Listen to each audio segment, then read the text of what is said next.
नमस्कार। आज हम एक बहुत ज़रूरी विषय पर बात करने वाले हैं, भारत के कुछ खास पर्यावरण संगठन। जी हाँ, पर्यावरण संरक्षण में इनकी भूमिका काफी अहम है। ये बात शुरू होती है 1972 से। स्टॉकहोम में एक बड़ा सम्मेलन हुआ था संयुक्त राष्ट्र का, मानव पर्यावरण पर। हाँ, सुना है उसके बारे में। उसी के बाद से भारत में पर्यावरण को लेकर एक नई गंभीरता आई और फिर धीरे धीरे कई संगठन बने। अच्छा। तो आज हमारा मकसद यही है कि इन संगठनों की भूमिका क्या है, वो क्या काम करते हैं, उनका महत्व क्या है, इसे समझें। जैसा कि जानकारी में है, आज हम कुछ खास नामों पर गौर करेंगे, जैसे भारतीय पशु कल्याण बोर्ड मतलब AWBI, केंद्रीय चिड़ियाघर प्राधिकरण CZA, राष्ट्रीय जैव विविधता प्राधिकरण NBA, और WCCB भी है शायद, वन्य जीव अपराध वाला। जी हाँ, वन्य जीव अपराध नियंत्रण ब्यूरो WCCB और राष्ट्रीय स्वच्छ गंगा मिशन NMCG भी। देखते हैं ये सब करते क्या हैं और कैसे। बहुत बढ़िया। तो पहला पड़ाव पशु कल्याण। यहाँ सबसे पहले नाम आता है भारतीय पशु कल्याण बोर्ड AWBI। जी। जानकारी के हिसाब से ये 1962 में बना था, पशु क्रूरता निवारण अधिनियम 1960 की धारा 4 के तहत। अच्छा, तो ये एक वैधानिक निकाय हुआ, मतलब कानून के तहत बना हुआ। हाँ बिल्कुल, एक वैधानिक सलाहकार निकाय। और हाँ, वो जो दिलचस्प बात मैं कह रहा था, श्रीमती रुक्मणी देवी अरुंडेल जी। हाँ, नृत्यांगना। हाँ, जानी मानी भरतनाट्यम डांसर और थियोसॉफिस्ट। उन्होंने न सिर्फ इसे बनाने में अहम भूमिका निभाई, बल्कि वो इसकी पहली अध्यक्ष भी बनी। कमाल है, ये तो सच में खास बात है। ये अपने आप में बोर्ड के मूल्यों को दिखाता है ना। ये बोर्ड लगभग 60 साल से, मतलब 6 दशकों से जानवरों पर क्रूरता रोकने वाले कानूनों पर नजर रख रहा है, सरकार को सलाह दे रहा है। सोचिए जरा, बेजुबानों की भलाई के लिए एक राष्ट्रीय स्तर का बोर्ड होना कितना जरूरी है। हाँ, बिल्कुल जरूरी है।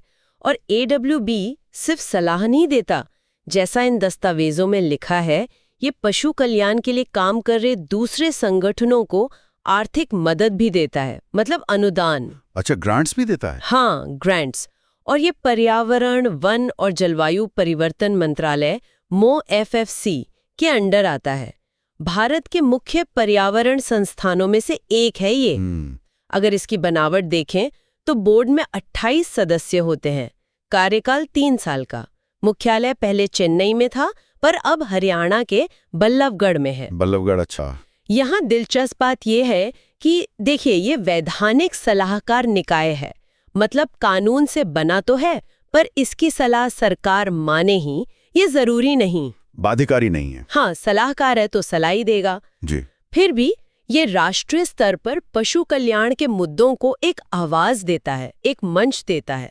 ये अपने आप में बड़ी बात है। सही कहा, उन मुद्दों पर ध्यान जाते जिन पर शायद पहले उतना ध्यान नहीं जाता था। बिल्कुल।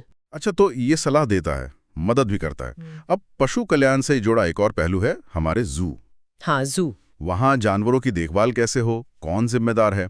तो यहाँ आता है केंद्रीय चिड़ियाघर प्राधिकरण यानी CZA, राइट।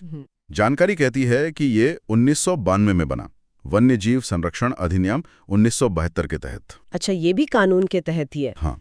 और इसका सीधा सा काम है भारत के जितने भी चिड़ियाघर हैं, उनमें जानवरों की देखभाल, उनके रहने की जगह, इन सब के लिए कम से कम मतलब मिनिमम स्टैंडर्ड तय करना और लागू करवाना। ये जरूरी है। यहाँ बात वाकई दिलचस्प हो जाती है, क्योंकि हमारे देश में इतने अलग अलग तरह के छोटे बड़े चिड़ियाघर हैं, उन सब के लिए एक स्टैंडर्ड बनाना, फिर उसे लागू करवाना आसान नहीं होगा। बिल्कुल सही कहा आपने।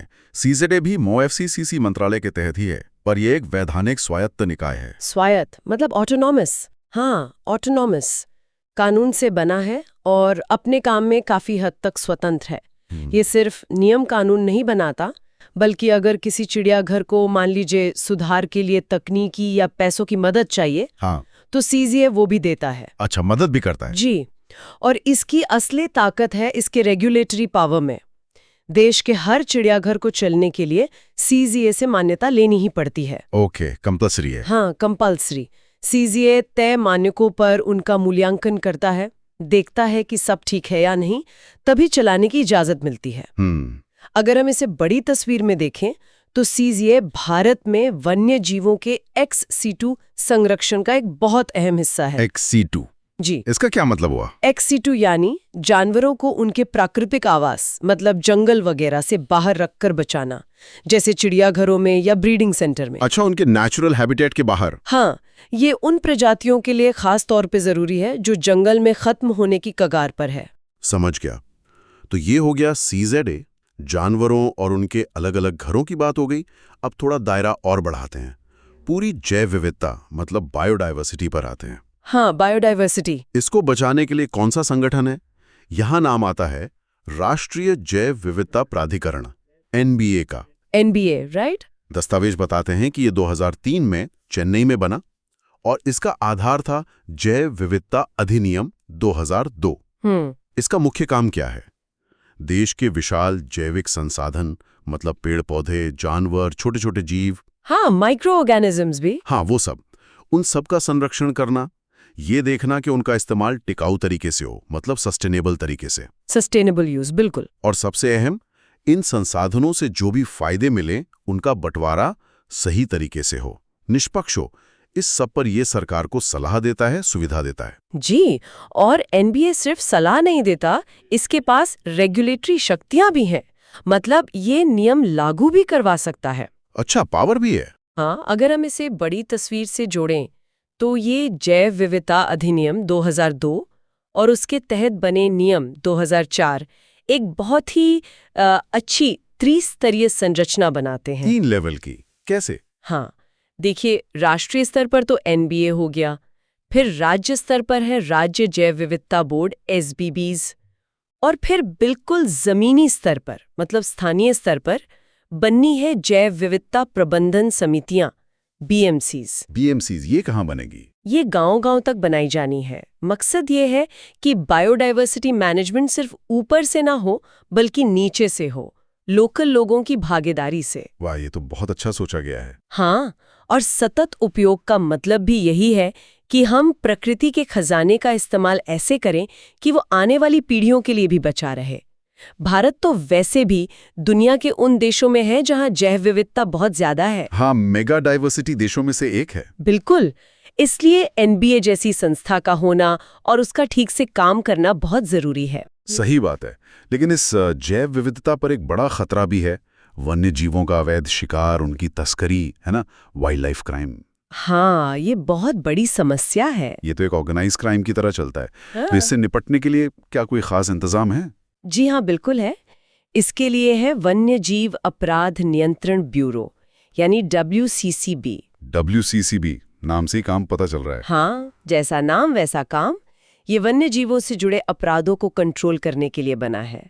जानकारी के मुताबिक ये 2007 में बना था, वन्य जीव संरक्षण संशोधन अधिनियम 2006 के तहत। अच्छा, तो ये भी वैधानिक है? जी, ये एक वैधानिक बहुविषयक निकाय है।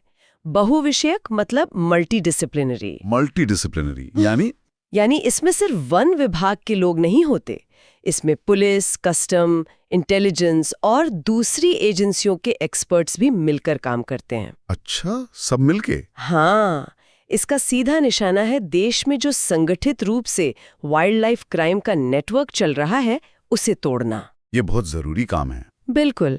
WCCB भी पर्यावरण, वन और जलवायु परिवर्तन मंत्रालय MoFSC के तहत ही काम करता है। हेडक्वार्टर नई दिल्ली में है और पूरे देश पर नजर रखने के लिए 5 रीजनल ऑफिस भी हैं। कहाँ? दिल्ली, कोलकाता, मुंबई, चेन्नई और जबलपुर में। अच्छा, पूरे देश में फैले हुए हैं। जी, यहाँ एक महत्वपूर्ण सवाल उठता है कि ये ब्यूरो असल में करता क्या है। तो ये वाइल्ड लाइफ क्राइम से जुड़ी खुफिया जानकारी मतलब इंटेलिजेंस इकट्ठा करता है, उसे राज्य सरकारों और दूसरी एजेंसियों के साथ शेयर करता है और कोशिश करता है कि इन अपराधों पर मिलकर असरदार तरीके से कार्रवाई हो। हाँ, कोऑर्डिनेशन बहुत जरूरी है ऐसे मामलों में। बिल्कुल। सोचिए, कछुओं की तस्करी हो या बाघ के खाल या हड्डियों का अवैध व्यापार, ये नेटवर्क अक्सर इंटरनेशनल होते हैं। हाँ, सीमा पार तक फैले होते हैं। जी, WCCB इसी तरह के संगठित अपराध से लड़ने के लिए बनाया गया है। ये भारत के उन प्रमुख पर्यावरण संगठनों में से है जो सीधे क्राइम कंट्रोल पर फोकस करता है। वन्य जीवों के अवैध शिकार और व्यापार पर लगाम लगाने में इसकी भूमिका बहुत अहम है। ठीक है, तो वन्य जीवों और जंगलों की बात हो गई। अब थोड़ा नदियों की तरफ चलते हैं। हमारी जीवन रेखाएं। हाँ, और खासतौर पे गंगा। गंगा तो सिर्फ नदी नहीं है, हमारी आस्था, संस्कृति सब कुछ जुड़ी है उससे। बिल्कुल। लेकिन प्रदूषण ने इसे बहुत नुकसान पहुंचाया है। हाँ। तो गंगा को फिर से साफ स्वस्थ बनाने के लिए कौन काम कर रहा है? इसके लिए है राष्ट्रीय स्वच्छ Ganga mission, NMCG। NMCG, Namami Gange वाला। हाँ, नमामि गंगे कार्यक्रम इसी मिशन का हिस्सा है। ये भारत सरकार का एक बहुत बड़ा, बहुत महत्वाकांक्षी कार्यक्रम है। लक्ष्य एक ही है, गंगा नदी का पुनरुद्धार, उसे फिर से जीवन देना। स्रोतों से पता चलता है कि इसे बाकायदा 12 अगस्त 2011 को सोसाइटी पंजीकरण अधिनियम 1860 के तहत एक सोसाइटी के रूप में रजिस्टर किया गया था। अच्छा, एक सोसाइटी के तौर पर रजिस्टर्ड है ये। जी, और NMCG को समझने के लिए थोड़ा पीछे जाना होगा।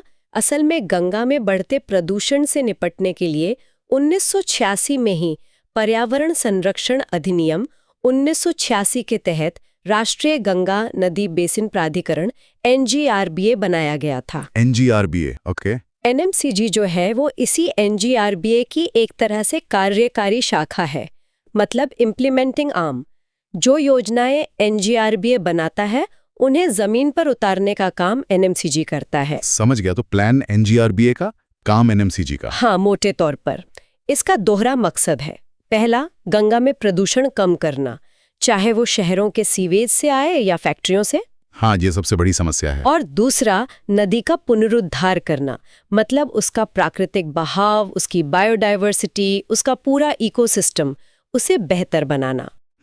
इसका कार्य क्षेत्र पूरा गंगा बेसिन है, मतलब उत्तराखंड से लेकर पश्चिम बंगाल तक, वो सारे राज्य जहां से गंगा बहती है। हाँ, और इसमें दिल्ली भी शामिल है, यमुना के कारण, जो गंगा की सहायक नदी है। हाँ, यमुना भी तो बहुत प्रदूषित है। जी, ये मिशन सिर्फ गंगा के लिए ही नहीं, बल्कि भारत में नदियों के संरक्षण और पानी के प्रबंधन के जो बड़े प्रयास चल रहे हैं, उनका एक महत्वपूर्ण हिस्सा है।